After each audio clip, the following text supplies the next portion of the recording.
Nicole Lauren from Refresh and Style. I'm standing in my decluttered closet. If you guys missed my hallway decluttering video, you're gonna wanna go check that out. I'm actually gonna show you how to organize your space without buying anything. So in some spaces, in some situations, you know I'm gonna tell you to get hangers and baskets and bins.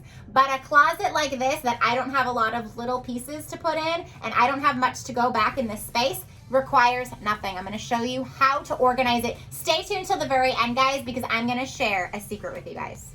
A secret and the truth about organizing that literally you've been lied to your whole life about what organizing is. Stay tuned till the end. Let's get this baby organized.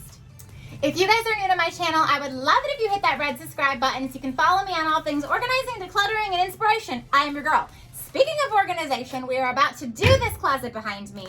And here's the thing, I want to explain this to you. So there's many situations, there's many areas in your house where you want to make it fancy, right? Like you got your black velvet hangers, we've got our fancy baskets and bins that I show you guys I love the most, we've got our labels, we've got the colors of the rainbow. That is amazing. There are certain spots in my house that works for. I want to tell you guys that does not have to be every single space in your house, okay? So here's why. We want function and we want flow in certain spaces. So this closet for me does not need to be fancy. I don't need to buy anything, and I'm going to show you how to still keep it organized. We want function and we want flow. This is a place where I need to store items, and it's not items that actually will fit in a bin or a basket. I don't need hangers in here. I just need stuff like my toilet paper and my purses and my blankets to be stored in here. So I'm going to show you how to put this stuff back in, how it can be organized and stay that way, and how you can just focus on function and flow and it'll cost you no money.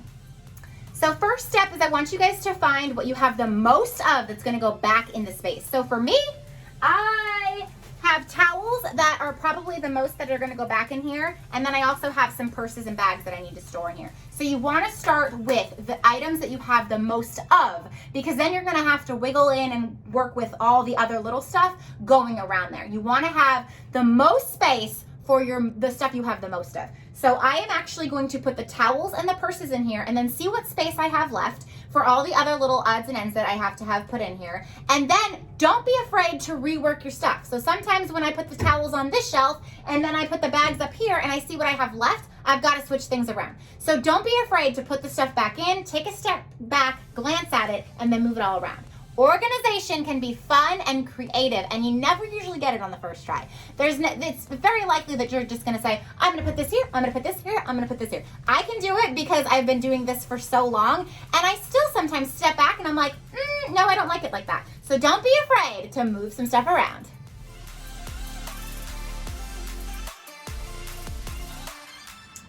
Part of organizing and finding function and flow to the space you're working at is you have to be realistic and think about stuff that doesn't need to be stored in this spot.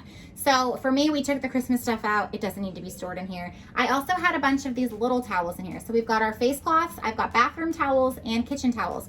Reality is I have a cute little basket in the bathroom above the toilet that has like one thing of lotion. I'm gonna put these face cloths in the bathroom. I have a basket underneath my bathroom cabinet that can fit the 3 bathroom towels that we use in there. And I actually have a drawer in the kitchen that's not being used that can store these. So don't be afraid to move the stuff out of this zone completely. So you open up more space and keep your sanity when you open the doors.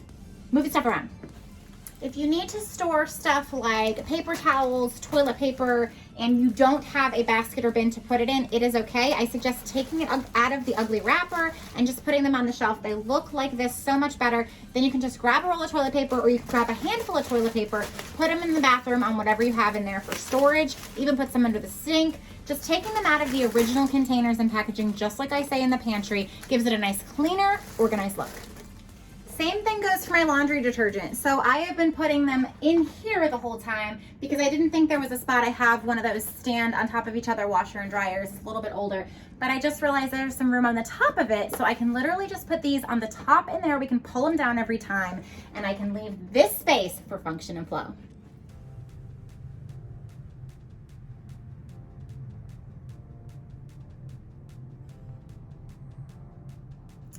So I told you guys to wait till the end because I was going to share the truth about organizing. And I think what we all do is we get this idea and concept in our head that organizing is perfection, that we have to stay organized. We have to do it every day. It has to be perfect all the time, 24/7. And it's just everything in a row. It's everything in order. When we think of organizing, we think of perfection. We think of super clean. We almost sometimes think, some people call me for a session and they're like, are you going to come with like a fine comb, like dusting, like looking for dust, looking for one thing out of place.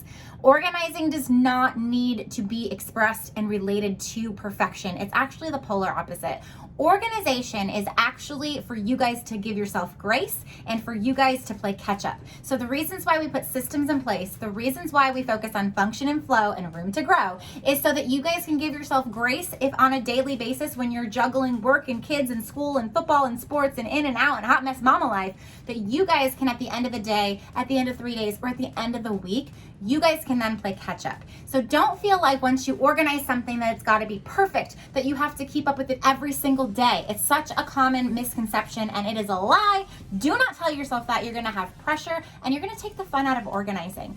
The fun of organizing is creating a system, creating function and flow so that when you are ready to play catch up, when you have a couple extra minutes at the end of the night, when your kiddos are like, Mom, where does this go? There's a system in place that they know where this goes. Now my kids know where the towels go. Now they know where the bags go. So if there's tons of towels and bags everywhere, they can keep up with this system when we play catch up.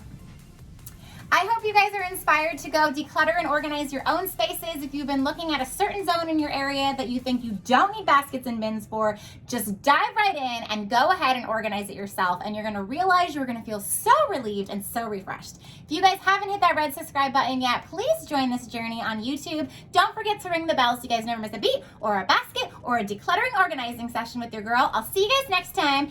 And I'm sharing a fun fact about me after all of my videos. So today I want to talk about some people have been asking me, do my kids like to organize? Like, are my kids obsessed with organizing and decluttering? The answer is no. So one of my kids actually cannot stand anything to do with organizing and decluttering. He's a teen, he's 15, he can't be bothered. I'm lucky if that pile of clothes actually gets put away and doesn't sit on his chair in his room for 2 weeks, right? Teens. My other son, I can say, is a little bit more on the OCD side. He is, though, one of my emotionally attached, sentimental kids. So sometimes we go at it when he's like, I want to keep this card, and he's like, I actively use it, or I deeply cherish it.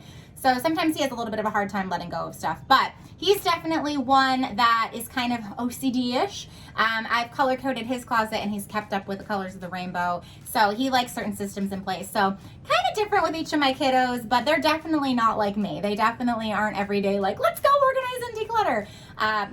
Maybe over time they'll just keep watching my videos and hearing me record in the other room and they'll catch on. But nope, my kids aren't. Drop in the comments. Let me know if you or your family or your kids or your spouses, which one in the family loves to organize and declutter the most. Bye, guys.